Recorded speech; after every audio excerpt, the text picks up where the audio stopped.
Donc, cette semaine, le thème de notre semaine de prière de l'Assemblée chrétienne, c'est Ensemble, avançons dans la course qui nous est proposée. Et c'est le même titre que j'ai choisi pour le message de ce matin. Ensemble, avançons dans la course qui nous est proposée. Et c'est pris du texte de Hébreux 12, 1. Et nous allons voir aussi d'autres textes, d'autres versets dans Hébreux 12 ce matin. Donc, l'auteur d'Hébreux, avant d'écrire justement cette partie de Hébreux 12, 1, il avait énuméré dans Hébreux 11 une longue liste de témoins, de personnages de la Bible, de personnages de l'Ancien Testament qui ont persévéré dans leur foi. Et l'auteur débute, après avoir dit ceci, débute avec ce texte, Hébreux 12, 1. Cette grande foule de témoins nous entoure, donc tous ceux dont il a énuméré avant. Rejetons donc, nous aussi, tout ce qui nous empêche d'avancer. Rejetons le péché qui nous enveloppe si facilement. Courons jusqu'au bout de la course qu'on nous propose. Je vais répéter ce texte. Cette grande foule de témoins nous entoure. Rejetons donc, nous aussi, tout ce qui nous empêche d'avancer. Rejetons le péché qui nous enveloppe si facilement. Courons jusqu'au bout de la course qu'on nous propose. Dans bien des endroits dans la Bible, notre parcours et notre vie spirituelle est comparé bien souvent surtout à une marche. On nous encourage aussi à choisir le bon chemin, ce qui implique que sûrement des chemins qui ne sont pas bons à prendre dans notre marche spirituelle, dans notre parcours de vie spirituelle. Donc, il faut bien choisir quel chemin prendre, quel chemin que Dieu nous propose. On nous encourage aussi en tant que croyants à découvrir les chemins que Dieu a tracés d'avance pour nous, découvrir sa volonté pour notre vie personnelle, notre vie familiale, notre vie d'Église. Mais ici, l'auteur du livre aux Hébreux nous suggère pas une marche, mais plutôt une course, ce qui est intéressant. Courons jusqu'au bout de la course qu'on nous propose. Une course, ça exige plus de discipline qu'une marche. Ça demande beaucoup plus d'endurance et d'entraînement. Depuis le début de la COVID, Catherine et moi, on a pris la bonne habitude de marcher ensemble à chaque jour, pendant à peu près 1h15 à chaque jour. Et il y a bien des fois où je vois que ça prend quand même une persévérance et ça prend quand même une détermination, un minimum de discipline. Donc, je comprends cette phrase qu'on vient de lire dans Hébreux 12, 1 qui dit « Rejetons donc, nous aussi, tout ce qui nous empêche d'avancer, tout ce qui nous empêche de marcher ou de courir spirituellement parlant. » Donc, même si la marche n'est pas aussi exigeante que la course ou le jogging que quelqu'un peut faire à chaque jour, nous pouvons trouver 1001 raisons, certaines journées, pour ne pas marcher ou ne pas courir. Ah, il pleut. C'est pas la fin du monde si je ne marche pas aujourd'hui. De toute façon, il va y avoir de la boue partout et puis ça ne sera pas trop intéressant. Ou d'autres journées, c'est que oh, Yves, sois pas légaliste quand même. Il faut pas pousser trop. Bien, je ferais bien mieux de rester à la maison aujourd'hui puis de me reposer. Ça va être beaucoup mieux pour ma santé que de prendre une marche. Puis une marche, pas ça. Qu'est-ce que ça fait dans notre vie? Et il y a plein de mots, plein de voix qui viennent à nous. Et si je n'avais pas Catherine pour m'encourager, c'est presque mon entraîneur, j'aurais abandonné ces marches depuis longtemps. Juste le fait de le faire avec quelqu'un d'autre nous motive et ça nous rend redevables. Donc, comme dans toute discipline, le faire ensemble ou avec un entraîneur dans certains cas nous aide à rejeter tout ce qui nous empêche d'avancer, toutes ces voies qui nous empêchent d'avancer. Dans ce texte d'Hébreux, Dieu nous propose une course, mais nous le faisons ensemble. Et comme le thème de cette semaine, c'est ensemble. Car ensemble, on est plus motivé. Faire cette course ensemble avec d'autres nous rappelle que nous ne sommes pas les seuls à vivre ces difficultés, que dans cette course spirituelle, il y en a d'autres comme nous qui luttent avec le péché qui nous enveloppe si facilement, comme dit le texte. Faire cette course ensemble nous unit avec tous ces croyants, comme le texte le dit, qui s'efforcent de rejeter ce qui les empêche d'avancer et qui s'exercent, dans un sens, à rejeter le péché qui les enveloppe si facilement, alors qu'on est entouré d'une grande foule de témoins, une grande nuée de témoins, certaines traditions disent. Si on lit tout le chapitre précédent, l'Hébreu 11, il y a une foule énorme de personnes qui, dans l'histoire de la Bible, ont dû passer par plein d'obstacles, plein de défis et d'épreuves, et qui ont malgré tout terminé cette course. Et nous pouvons nous en inspirer. Cette foule de témoins, cette nuée de témoins, nous encourage à ne pas abandonner la course et d'aller jusqu'au bout. Eux aussi, ces héros de la foi, on les appelle des héros de la foi, ont eu le goût d'abandonner. Eux aussi ont douté. Eux aussi ont été même parfois empêchés d'avancer, puis ont été enveloppés par le péché qui les enveloppe si facilement. Et ça, malgré leur foi et malgré qu'ils sont cités comme des héros de la foi. Mais aujourd'hui, nous pouvons nous les imaginer. C'est comme si on peut se les imaginer dans une estrade, accompagnés aussi par une autre grande foule de témoins, d'autres personnages qui ont fait l'histoire de l'Église. Et c'est comme s'ils sont dans cette estrade avec nous, qui nous regardent courir et qui nous disent, on peut presque les entendre nous dire, vas-y Yves, t'es capable, lâche pas mon homme, on est derrière toi, on est avec toi, va jusqu'au bout. Tu es peut-être fatigué présentement, mais lâche pas, lâche pas. On peut presque même les entendre citer des versets bibliques pour nous encourager à avancer. Nous raconter même leurs propres histoires, leurs propres témoignages de chute, de découragement, mais que Dieu les a aidés à terminer leur propre course. Ensemble, avançons dans la course qui nous est proposée. C'est notre thème pour cette semaine et c'est le titre aussi de ce message. On peut se poser la question, quelle course Dieu nous propose-t-il? Quand on regarde aux compétitions, aux différentes compétitions sportives, il y a différentes sortes de courses. Il y a des courses à distance, il y a des sprints, des courses à relais, des courses à obstacles, et aussi il y a beaucoup de gens qui décident aussi de courir des marathons. C'est de plus en plus populaire. Et je dirais que chaque course a sa distinction. Par exemple, on ne court pas un marathon comme on court une course à courte distance.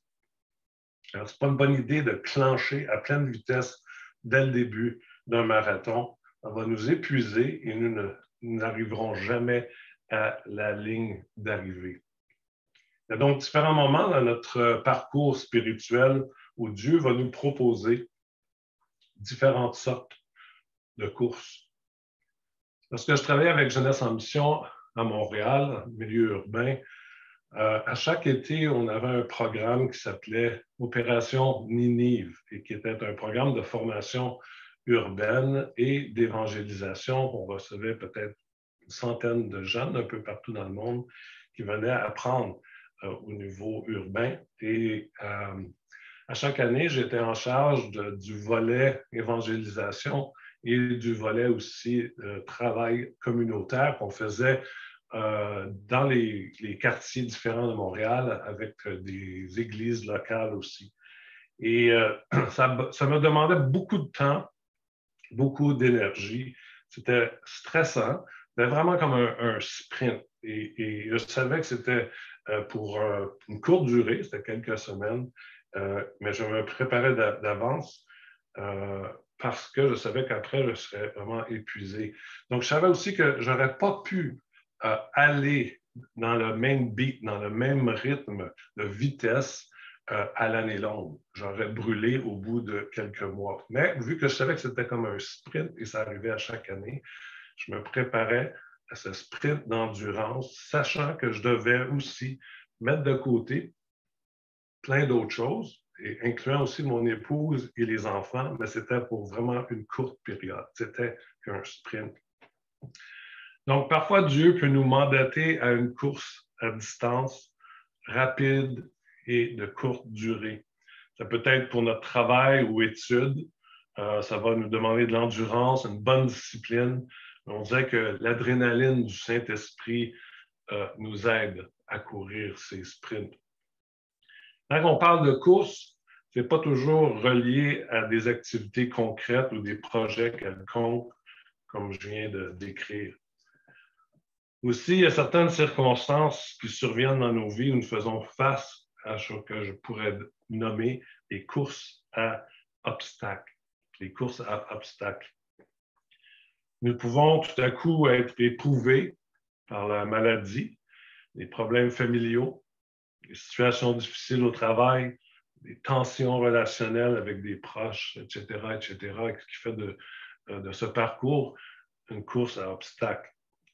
Devant cette course à obstacles qui nous est proposée, nous faisons face au choix d'abandonner, d'ignorer ou d'y courir avec foi, avec tout l'entraînement qu'on a pu recevoir dans le passé par l'Église ou par notre relation personnelle avec Dieu et toutes nos lectures et méditations de sa parole. C'est durant ces courses à obstacles que nous sommes encouragés par ces passages de Hébreux 12, versets 1 et 2. Courons jusqu'au bout de la course qu'on vous propose. Au verset 2, juste au début, je vais citer quelques parties des versets dans Hébreux 12. Au verset 2, regardons toujours Jésus. Verset 3, pensez à Jésus. Verset 5, ne te décourage pas.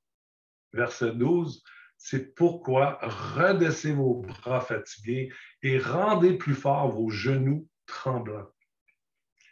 Et j'avais à cœur de dire aujourd'hui, si tu entends ce message et que tu es en pleine course à obstacles, grave ces paroles dans ta pensée et dans ton cœur. Ces paroles suivantes qui sont tirées de Hébreux 12. Courons jusqu'au bout de la course. Regardons toujours Jésus. Pensez à Jésus. Ne te décourage pas. C'est pourquoi redressez vos bras fatigués et rendez plus fort vos genoux tremblants. Et toujours se rappeler aussi de ce fameux passage dans Romains 8-18, pardon. J'estime que les souffrances du temps présent ne sauraient être comparées à la gloire à venir qui sera révélée pour nous. Quand nous pensons à notre parcours spirituel en tant qu'Église de Jésus-Christ, que ce soit l'Église locale, que ce soit l'Église universelle, c'est surtout, on pourrait comparer ça à une course à relais. Une course à relais. On ne court pas tout seul avec Dieu, nous courons ensemble en nous relayant, en nous passant le bâton. Nous sommes une équipe, une communauté de coureurs. Dans une course à relais, nous pouvons courir rapidement et à un bon rythme, car nous savons que quelqu'un d'autre va prendre la relève et terminer la course avec le même bâton que nous avons tenu dans nos mains. C'est vraiment un travail d'équipe. On sait qu'il va y avoir quelqu'un de moins essoufflé que nous qui va se saisir du bâton et qui va courir pour terminer la course en question. Avant que Jésus-Christ quitte ce monde, dans ses dernières paroles, il nous a proposé à courir la plus grande course à relais jamais vue. C'est dans Matthieu 28, versets 19 à 20. Allez, faites de toutes les nations des disciples, les baptisant au nom du Père, du Fils et du Saint-Esprit. et enseignez-leur à observer tout ce que je vous ai prescrit. Et voici, je suis avec vous tous les jours jusqu'à la fin du monde. Cette course à relais, on la court avec Jésus. Il a dit, et voici, je suis avec vous tous les jours jusqu'à la fin du monde. Et cette course à relais, c'est de former des disciples. Non seulement leur donner des enseignements à partir de la Bible, qui est très important et qui est la fondation, mais aussi de leur transmettre, de leur communiquer, de leur transférer une partie de nous, de ce que nous sommes devenus grâce à Jésus. Quand nous sommes des athlètes spirituels bien entraînés, ça nous amène à une transformation de notre personne, à une transformation de notre caractère, à une transformation de nos comportements. Nous sommes en meilleure santé. Et ça crée autour de nous, ou ça devrait créer autour de nous, une ambiance agréable qui communique la vie, qui communique la foi, qui communique l'amour, l'espérance et la grâce. Et nous devenons donc des coureurs, entraîneurs qui en coachent d'autres.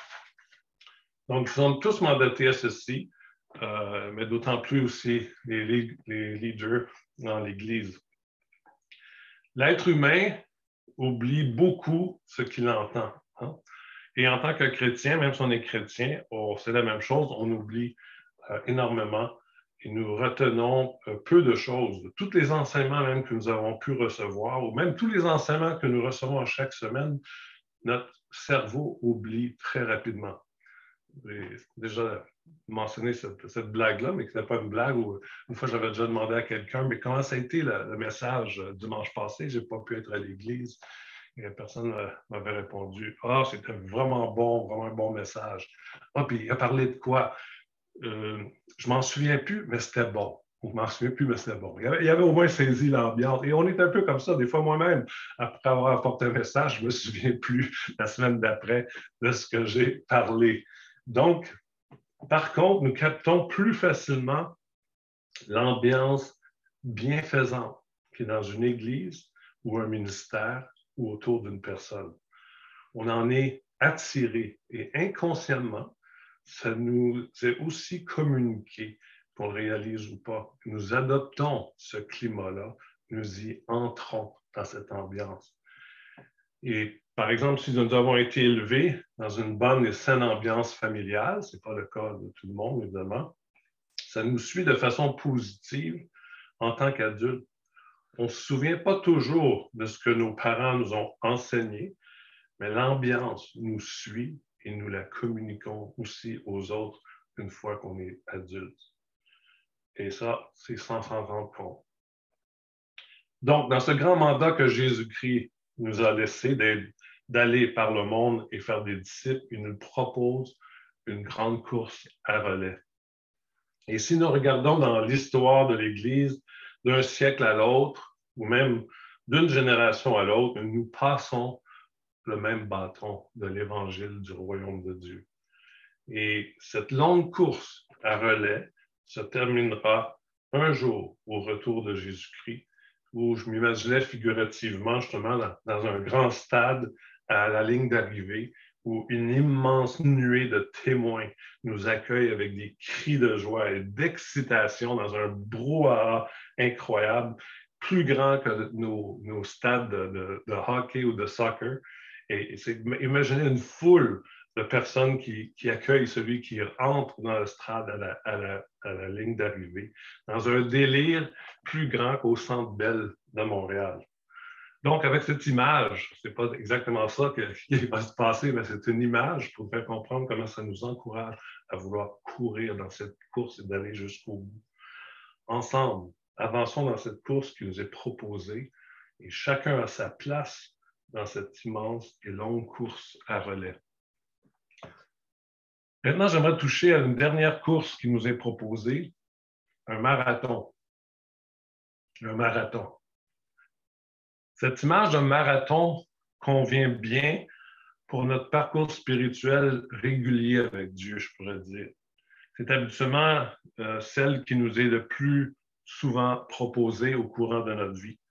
Ce n'est pas une course à pleine vitesse, comme un sprint, mais sachant que c'est une longue course, nous devons garder quand même une bonne vitesse sans s'épuiser.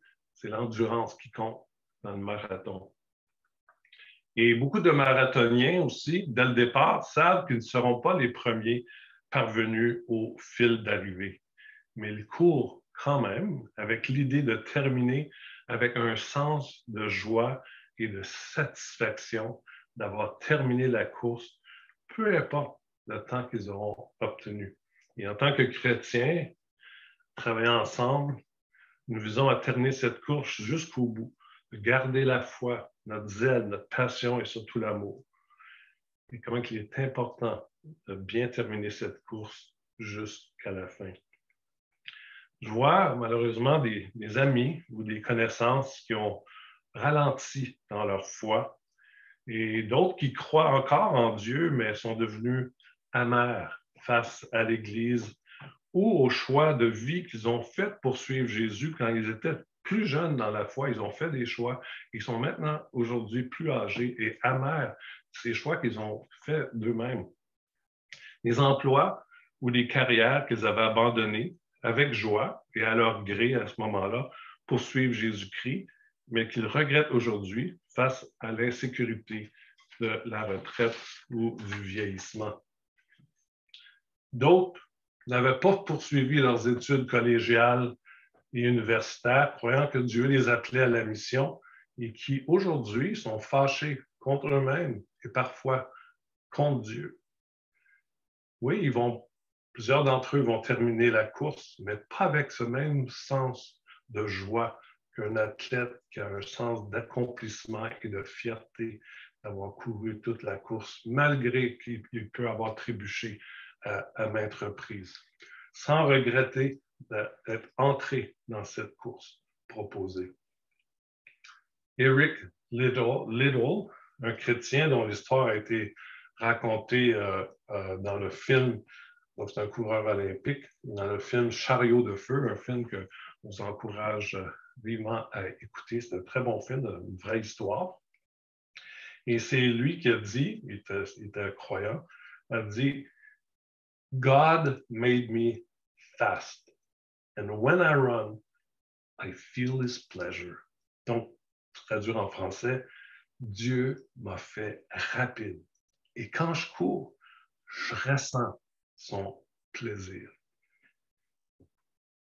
Même avec le vieillissement, pour certains d'entre nous, courons notre marathon jusqu'au bout avec fierté et un sens d'accomplissement sans se laisser distraire.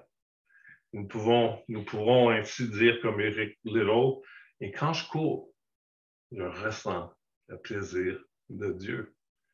Et Eric Liddell aussi, il aurait pu faire carrière dans la course à pied, mais il n'a pas perdu la vision et l'appel qu'il avait reçu depuis qu'il était tout jeune d'aller comme missionnaire en Chine. Et après avoir gagné la course, il aurait pu continuer comme athlète et il est allé en Chine comme missionnaire. C'est lui qui a aussi dit, je crois que Dieu m'a créé pour un but, mais il m'a aussi créé rapide. Je crois que Dieu m'a créé pour un but, donc aller en Chine, mais il m'a aussi créé rapide. Il a utilisé tous ses dons pour le mettre au service et à la gloire de Dieu. Donc, que l'on soit jeune ou vieux, ne nous lassons pas à courir cette course de la foi. Je le répète, ne nous lassons pas à courir la course de la foi malgré les distractions. Ésaïe 40, versets 29 à 31, dit à propos de Dieu, « Il redonne des forces à celui qui en manque. Il rend courage à celui qui est épuisé. Les jeunes eux-mêmes deviennent faibles et se fatiguent. Même les meilleurs tombent, mais ceux qui mettent leur espoir dans le Seigneur retrouvent des forces nouvelles. Ils s'envolent comme des aigles. Ils courent sans se fatiguer, ils avancent sans s'épuiser. Une dame âgée de plus de 90 ans qui venait à notre église à Montréal qui était active à servir Dieu. Je parlais avec elle parce que c'était une pionnière au Québec dans certaines églises où, avec son mari, elle a implanté des églises dans des milieux très défavorables à l'Évangile. Ils ont reçu beaucoup de persécutions et je parlais avec elle de tout cet arrière-plan qu'elle avait eu, qui était si riche. Et maintenant, elle avait été rendue à plus de 90 ans et voulait encore servir. Et elle m'a dit un jour, lorsqu'on discutait ensemble de tout ça, elle dit, Pasteur Allary, c'est facile de débuter la course, mais pas aussi facile de la terminer. Et je désire moi-même bien terminer cette course. Et je peux vous dire, un témoin, elle a vraiment bien terminé cette course jusqu'à la fin. Et même avec peu d'énergie qu'elle avait, elle a pu servir jusqu'à la fin son Dieu. Donc, peu importe la sorte de course que nous courons présentement, ou on peut être en plusieurs courses en même temps, que nous soyons dans un sprint où nous avons un mandat intense et rempli à accomplir dans un court temps, ne nous laissons pas distraire.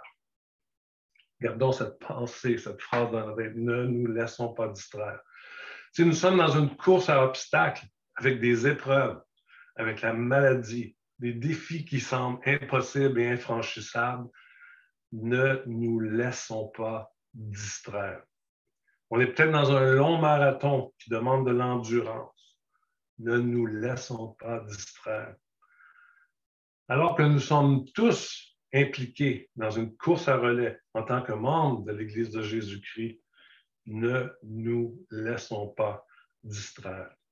Et surtout en cette période COVID-19 qui en épuise plusieurs, ne nous laissons pas distraire. Et je disais dans un journal hier, dans la section sportive, à propos des Olympiques à Pékin, et le journaliste disait, à travers toutes les polémiques et la lourdeur des tests de dépistage, en plus du spectre de représailles à quiconque oserait critiquer les lois du pays, donc la Chine, et la phrase suivante, il termine en disant, les athlètes tâcheront de ne pas se laisser distraire.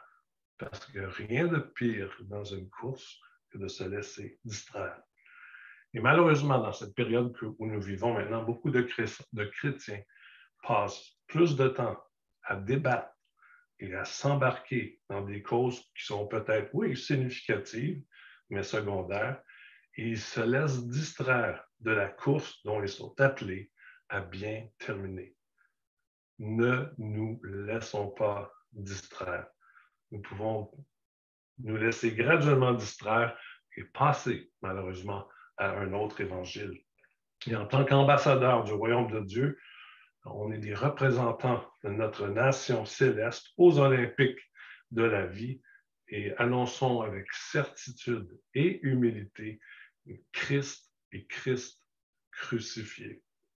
Rick Liddell, ce coureur olympique qui savait bien courir les courses à compétition et qui a très bien couru la course spirituelle dont Dieu l'avait appelé, pour lui, c'était jusqu'en Chine comme missionnaire. Il a aussi dit cette phrase suivante, « Écoutons-la attentivement, car c'est la recette pour bien terminer notre course sans être distrait. » Il dit, si vous vous engagez à l'amour du Christ, il ne dit pas juste engagé à Christ, si vous vous engagez à l'amour du Christ, c'est ainsi que vous courez une course en ligne droite. Une course en ligne droite. On peut se poser la question, comment pouvons-nous nous laisser distraire et sortir de la piste et perdre cette course, ou du moins ne pas la terminer? Quand nous courons, il faut viser vers le but en regardant en avant avec confiance et avec foi. Si tu t'embarques dans une course, tu n'as pas la confiance, tu n'as pas la foi, on n'ira pas loin, on ne terminera pas. Ne pas essayer de regarder en arrière pour voir qui va peut-être nous dépasser.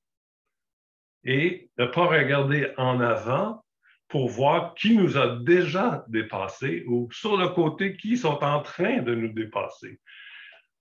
Nous devons nous éviter de se comparer aux autres, et même aux autres chrétiens dans la foi, ou dans le cas de notre course spirituelle, ne pas compétitionner avec les autres autour de nous, mais comme dans un marathon spirituel, bien terminer, bien terminer la course qui nous est proposée jusqu'au bout. Hébreux 12-13 dit, et je vais lire le même verset dans deux versions différentes, je trouve intéressant. Hébreux 12-13, toujours à propos de cette course.